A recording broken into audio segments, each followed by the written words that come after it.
Welcome to Lost in Revision. All of our content is public domain fairy tales and folklore. We are here to celebrate the original literature instead of just reading the modern sanitized versions. We post short segments of stories daily for people who just want a story to follow along with, and monthly full episodes where we read and discuss popular classics. Come and find us on Patreon to listen to the full chapters early and without interruption. Any support you can offer helps keep this podcast going and you entertained. All of our music is by Nathan Hubble and is used with his permission. Thanks, and enjoy the show. Chapter 3 The Old Gentleman, Part 5. A good many people did look out at the station and were disappointed, for they saw nothing unusual. The old gentleman looked out too, and at first he too saw nothing more unusual than the gravelled platform and the sunshine and the wallflowers and forget-me-nots in the station borders. It was only just as the train was beginning to puff and pull itself together to start again that he saw Phyllis. She was quite out of breath with running. "Oh," she said, "I thought I'd missed you. My bootlaces would keep coming down, and I fell over them twice. Here, take it." She thrust a warm, dampish letter into his hand as the train moved. He leaned back in his corner and opened the letter. This is what he read. "Dear Mister, we do not know your name. Mother is ill, and the doctor says to give her the things at the end of the letter, but she says she can't afford it, and to get mutton for us, and she will have the broth. We do not know anybody here but you, because Father is away, and we do not know the address. Father will pay you, or if he has lost all his money or anything, Peter will pay you when he is a man. We promise it on our honor.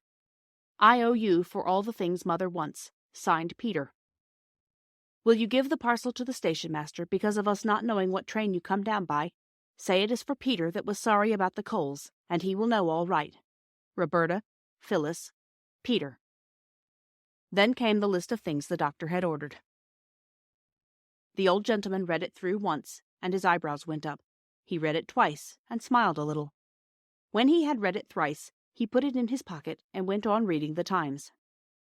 At about 6 that evening there was a knock at the back door. The 3 children rushed to open it, and there stood the friendly porter, who had told them so many interesting things about railways.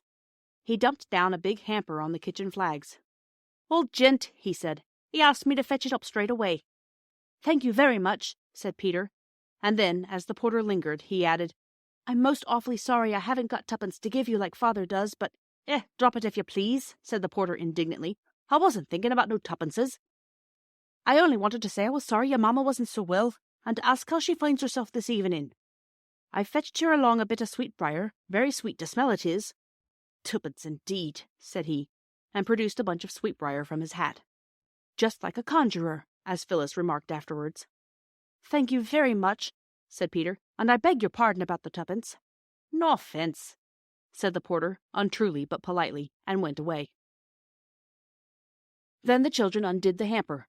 First there was straw, and then there were fine shavings, and then came all the things they had asked for, and plenty of them, and then a good many things they had not asked for, among others peaches and port wine and 2 chickens, a cardboard box of big red roses with long stalks, and a tall, thin green bottle of lavender water, and 3 smaller, fatter bottles of eau de cologne. There was a letter, too. "Dear Roberta and Phyllis and Peter," it said, "here are the things you want. Your mother will want to know where they come from. Tell her they were sent by a friend who heard she was ill.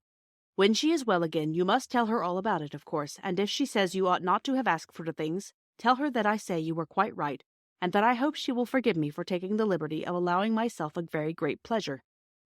The letter was signed G.P., something that the children couldn't read. "I think we were right," said Phyllis. "Right? Of course we were right," said Bobby. "All the same," said Peter, with his hands in his pockets, "I don't exactly look forward to telling Mother the whole truth about it." "We're not to do it till she's well," said Bobby. "And when she's well we shall be so happy we shan't mind a little fuss like that. Oh, just look at the roses. I must take them up to her." "And the sweetbriar," said Phyllis, sniffing it loudly. "Don't forget the sweetbriar." "As if I should," said Roberta. "Mother told me the other day there was a thick hedge of it at her mother's house when she was a little girl." Thank you for joining us today. I would like to thank all of our supporters on Patreon. Your support helps pay for all of the things that podcasting requires and helps keep this show alive and growing. Feel free to fact check us and offer suggestions to make our show better for you.